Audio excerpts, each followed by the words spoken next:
അതായത് മോസ്റ്റ്ലി ഞാൻ വിശ്വസിക്കുന്നത് ഞാനൊരു ഡയറക്ടർ ആക്ടറായിട്ടാണ് ഞാൻ വിശ്വസിക്കുന്നത്. എല്ലാവരും അങ്ങനെ ആയിരിക്കുന്നു. എനിക്ക് തോന്നുന്നു ഞാൻ അങ്ങനെയാണ്.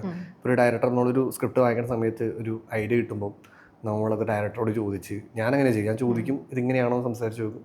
അല്ലെങ്കിൽ ഞാനൊരു സാധനം ഡെലിവറി ചെയ്യും. അപ്പോൾ മേ ബി അത് അവർക്ക് ഓക്കെ ആണെങ്കിൽ അത് ഓക്കെയാണ്. അല്ലടാ ഇതിങ്ങനെയല്ല ചെയ്യേണ്ടത്, നമുക്കിത് വേറെ കുറച്ച് രീതിയിൽ പിടിക്കാം. അപ്പോൾ ഒരു 2 ദിവസം നമുക്ക് ഇതുപോലെ ക്യാരക്ടേഴ്സിലേക്ക് എനിക്ക് ബേസിക്കാണ് 2 ദിവസം നമുക്ക് എടുക്കും ക്യാരക്ടറിലേക്ക് കയറാൻ വേണ്ടിയിട്ട്. 2 ഡേയ്സ് എന്തായാലും എടുക്കും. 2 ദിവസം കൊണ്ട് ഞാൻ ക്യാരക്ടർ ആവില്ല. പിന്നെ കയറി കഴിയുമ്പോഴാണ് നമുക്ക് കിട്ടുക ഓക്കെ പരിപാടി ഇതാണ്, ഇതിങ്ങനെയാണ് ചെയ്യേണ്ടത് എന്ന രീതിയിലാണ് എനിക്ക് സാധാരണ കിട്ടാറ്. പിന്നെ നമ്മൾ ഇപ്പം മമ്മൂക്കൊക്കെ ഒരു ഇൻ്റർവ്യൂവിൽ പറഞ്ഞ പോലെ നമ്മൾ ഒരു ക്യാരക്ടർ ആകുമ്പോൾ നമ്മളതിൻ്റെ കോസ്റ്റ്യൂമും നമ്മളതിൻ്റെ പരിപാടികളും എല്ലാം കൂടി ഇട്ട് ഒന്ന് സെറ്റ് ആകുമ്പോൾ എല്ലാം കൂടി കൂടുമ്പോൾ നമുക്ക് തോന്നുക ഇത് മറ്റേ സെറ്റ് ആയല്ലോ. ഇപ്പോൾ ഫ്രീഡം ഫൈറ്റർ ലക്ഷ്മണനാണെങ്കിൽ ലക്ഷ്മണൻ ഒരു ട്രൗസർ ഇട്ടിട്ട് ഷർട്ടൊന്നും ഇടാതെ വയറൊക്കെ ചാടിയിട്ട് ഇച്ചിരി വയറും ചാടി ഇച്ചിരി ഇങ്ങനെ ആയിട്ട് നിൽക്കുമ്പോൾ അല്ലെങ്കിൽ അയാളെ ലുക്കും അയാളെ ഗ്രേയും അയാളെ ഇതും എല്ലാം കൂടി കാണുമ്പോൾ ആണ് അയാളായി മാറുന്നത്. അങ്ങനെ എനിക്ക് ഫീൽ ചെയ്യുന്നുണ്ട്.